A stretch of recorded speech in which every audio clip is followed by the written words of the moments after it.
Ronda Rousey responds to bitter claims WWE are putting cameras inside the NXT ring during matches, and an unusual gimmick match has been added to NXT Vengeance Day. It's all in the wrestling news right now. Sam Driver has responded to comments about him having a lovely jumper by saying, "Thank you, it is a lovely jumper." No, you're all toxic. Get out.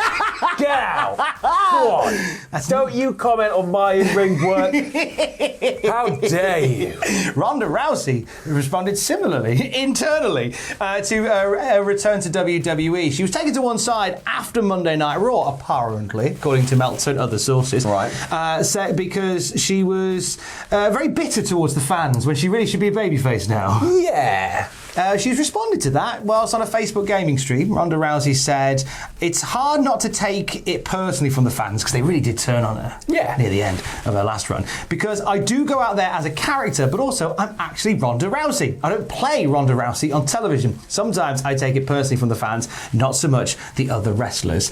I mean, there's something in that when like you put yourself out there and people go, "Look, I literally don't like you." It's got to be one of the hardest jobs going for this sort of thing because, you know, you have people that are always going to have their opinion no matter what, and then you have people and outlets like us where we have our opinions, and you know, it's just in wrestling, for whatever reason, everybody needs everybody else's opinion, and it needs to be happening all the time. So I imagine it gets pretty intense as a performer, and then especially as a performer where you are just yourself.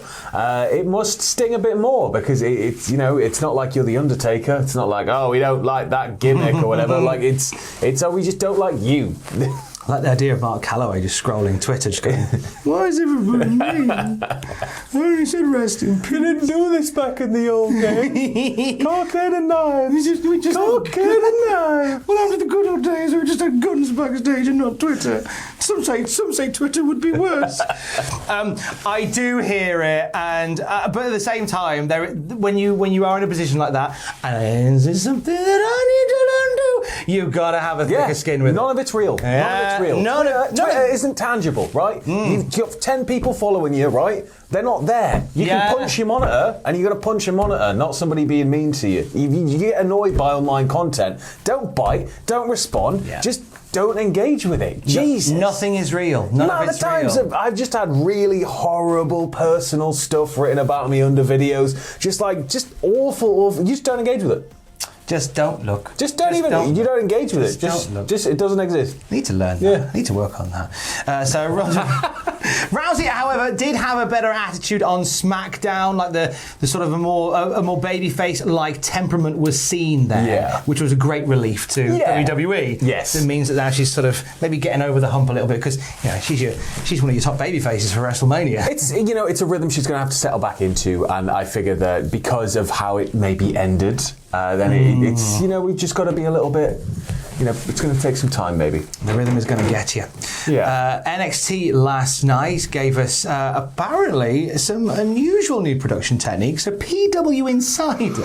I'm so happy, right? Like I'm blessed. Just get on with it. We all know it's going to be terrible. I'm blessed to do this and sit with everybody in the team on a daily basis. I need to talk about this. This is why I'm happy sat next to you. PW Insider says several readers who are at tonight's NXT taping have sent word and photos of a WWE camera operator entering and standing inside the ring while talents are wrestling, with the talents working around the camera. This was happening during the Grizzled Young Veterans and Creed Brothers bout, as well as several others. Sam Driver, go. Get a box.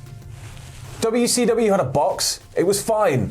If you really want eye-level shots, you put them at the side of the ring, you put them on a box. Why would you put somebody in the ring? Why would you? What? Like, it might look interesting, okay? It's a unique angle. It's something new. It's something fresh. It's something different. I get that. But surely it takes away from the live wrestling experience for the live viewers. Like, it makes it better for TV. Because, people, it's going to be like, oh, look, we're in the ring. It's going to be a jarring thing anyway, because it's going to be like, oh, we've never had this before. But I can't. What happens if it just goes, well, happens if somebody accidentally gets in the way? Match just falls apart. You've suddenly got a triple threat on you. You've now got like a 6 kilos of camera hurtling towards somebody's ankle.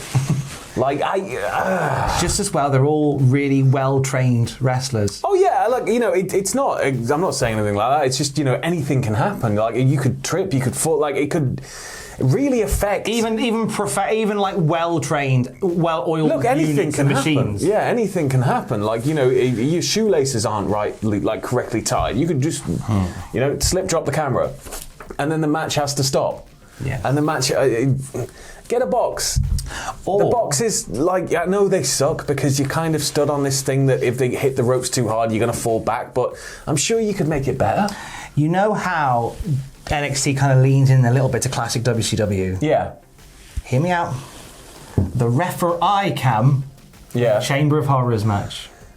I can see what you're trying to do, but I would very Does that much annoy you? I would very much prefer if they would just have a hard cam, a roving hard, and 2 ringside cameras. None of this, none of the zooming in and out, none of the pan, none of that. Just go back to how you shot it in the 90s, massively reduce the cost of shooting it, and invest that money into, I don't know, making it yellow and black again. I'd like black and gold brand back, please. Gold. No, we're not doing that. I don't want cameras inside the ring. Do you want Dolph Ziggler inside the NXT ring, though? Because that might be what you're getting. Yeah. Because he was on last Dolph night. Ziggler in NXT. Yeah, he rocked up last night, interrupting the Bron Breakker Santos Escobar Championship Summit. Ended up getting into a war of words, then a war of punchiness with Tommaso Ciampa, which is possibly leading us to, I think, eventually Breakker versus Ziggler, maybe Stand and Deliver. But before that, a little scenic route to get there through Dolph Ziggler versus Tommaso Ciampa. Well, I like that. I think Ziggler's somebody who could really give a lot back to a growing NXT roster, and especially one that kind of needs that spotlight shining on it. Ziggler's somebody where they've made it very abundantly clear on the main roster that they have no idea what to do with him. And even when he goes away and does Dirty Dogs, you've still got Michael Cole going, "Top dogs, guys!" And it's like, you know, if they've got merch that says one thing, you're calling them another. It shows, you know, it speaks volumes. So send him to NXT. Let him go and you know, be the big star in the smaller pond. They're certainly tickling the ankle of a Breakker Ziggler thing, and they have them for a while because Ziggler and Rude have been doing some stuff with NXT talent, a little bit with LA Knight, and there was talk of a bit with Breakker in the Rumble, eliminating Ziggler. Yeah.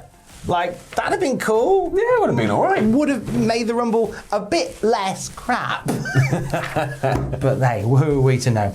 Next week, NXT is presenting Vengeance Day, whilst Ciampa versus Ziggler isn't on the card. Pete Dunne and Tony Dangelo is in what is a weaponized steel cage match. It's an alright gimmick. Weaponized. Quite like it. Have we had a weaponized one before? Yeah, we've had the Dean Ambrose one with Mitch and Jericho, and they're often just an absolute crap fest. But like there is like a kind of charm to it because there's a lot you can do. I remember the barbed wire cage match. Yeah. The one that Big Show and JBL had. That was a thing. Did they go nowhere near the barbed wire? I think they went near the top at one point. Okay. From memory serves. It was more to keep JBL from escaping. So it sounds like it's going to be kind of, you know, things are cable tied to the edges of the cage. You just got to pull one down. It's like, oh, I've got a spade. Oh, I've got, you know, a rifle. Wow. No bullets, though. I'm just going to have to hit you with it. A die-cast model of the bull from outside the bull ring in Birmingham. One for Pete Dunne. I've got hungry hippos. Yay! With 3 balls. Why did they let us book it, man? I've got a camera in the ring. Tra-la-la-la-la. No. Imagine War Games with that. 6 guys in the ring, there'll be a whole team of cameramen. Lighting engineers. Marker. Yeah. Also announced for Vengeance Day next week. The finals of the Men's Dusty Classic. Creed Brothers and MSK. Carmelo Hayes and Cameron Grimes for the NXT North American title. Toxic Attraction taking on Hartwell and Perota for the women's tag titles. And Breakker and Escobar topping it off for the NXT title. So Vengeance Day. That should be fun. Should be a really good show. Should be a fun shoe that you can slip into. Other results from NXT. Valentine's themed shoe. Sorry, Richard Madeley was on the TV before I came out, and it's just having that Alan Partridge knock-on effect in my brain. He's a very unique man, is Richard Madeley. It was like, do you think that he should be in trouble and that he should be made to apologise? Like, I'm sorry for doing this. And it's like the way he just goes off like Partridge is, he's a pastiche of himself. Were they talking about the footballer that kicked a cat? Yes, it's like, just prosecute him. Done. They played him last night. So yeah. But then in the another match on the football last night, a cat got on the pitch. There's a cat on the pitch in Hillsborough. Oh right, I was going to say, did it like kick him? No, because one of the players picks them up and he hands him off to the goalkeeper, and it's like the goalkeeper, he's there. This is the greatest PR moment of my life. All I have to do is tenderly hold this cat, tickle his tummy, and carry him away, and I'm a hero. And he did. And that's how you treat a cat. Anyway, we're not here to do football news. I've ranted about that enough online. More wrestling news at cultaholic.com throughout the day. Stay safe. Love you. Bye.